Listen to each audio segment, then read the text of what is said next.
பாமக உடைகிறதா? திமுக வேற ரெடியாகுதே. 11ஆம் தேதி தமிழக காங்கிரஸ் ஆர்ப்பாட்டம்.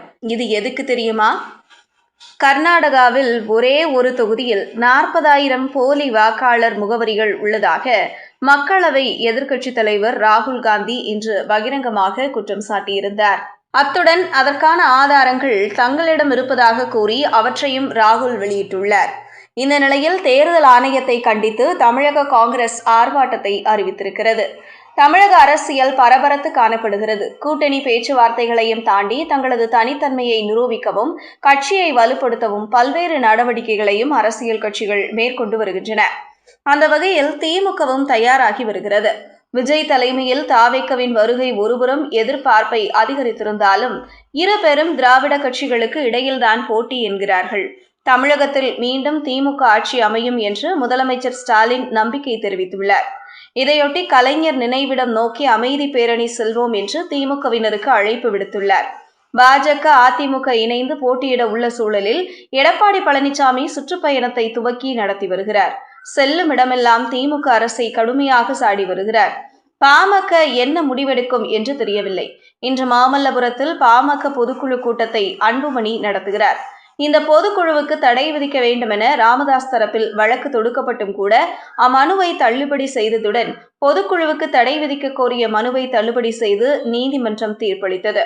எனவே பாமகவில் பரபரப்பு நிலவுகிறது. பாமக உடைகிறதா? தொண்டர்கள் என்ன முடிவெடுக்கப் போகிறார்கள் என்றெல்லாம் தெரியவில்லை. இப்படிப்பட்ட சூழலில் காங்கிரசும் தேர்தலுக்கு தயாராகி வருகிறது. திமுக கூட்டணியுடன் உறுதியாக இருந்த போதிலும் தேர்தல் ஆணையத்தை கண்டித்து மாநிலம் தழுவிய போராட்டத்தை காங்கிரஸ் அறிவித்திருப்பது பலரது கவனத்தை பெற்றுள்ளது. பாஜகவுக்கு ஆதரவாக செயல்படுவதாக தேர்தல் ஆணையத்தை கண்டித்து தமிழகம் முழுவதும் ஆகஸ்ட் 11ஆம் தேதி காங்கிரஸ் சார்பில் ஆர்ப்பாட்டம் நடைபெற உள்ளதாக கட்சித் தலைவர் செல்வ பெருந்தகை அறிக்கை மூலம் வெளியிட்டிருக்கிறார். அந்த அறிக்கையில் தேர்தல் ஆணையத்துடன் சேர்ந்து பாஜக தொடர்ந்து முறைகேடுகளை நிகழ்த்தி வெற்றி பெற்று வருவதை ராகுல் காந்தி ஆதாரங்களுடன் செய்தியாளர்களிடம் தெரிவித்துள்ளார். கர்நாடகாவில் ஒரே தொகுதியில் 1,00,000 போலி வாக்காளர்கள் சேர்ப்பை ஆதாரத்துடன் வெளியிட்டார். அதேபோல மகாராஷ்டிராவில் நடந்த மக்களவை மற்றும் சட்டப்பேரவை தேர்தல்களில் 1 கோடி போலி வாக்காளர்கள் தங்கள் வாக்குகளை பதிவு செய்திருப்பதாக புள்ளி விவரத்தையும் வெளியிட்டார். தேர்தல்களில் தொடர்ந்து பாஜக வெற்றி பெறுவதில் மிகப்பெரிய மோசடியை செய்வதற்கு தேர்தல் ஆணையம் உடந்தையாக இருக்கிறது.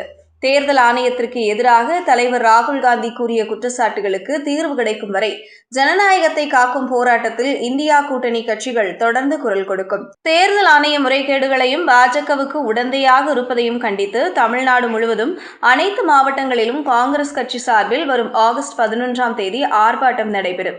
சென்னையில் சைதாப்பேட்டை பனகல் மாளிகை அருகில் எனது தலைமையில் கண்டன ஆர்ப்பாட்டம் நடைபெறும் என்று செல்வ பெருந்தகை தன்னுடைய அறிக்கையில் தெரிவித்துள்ளார்.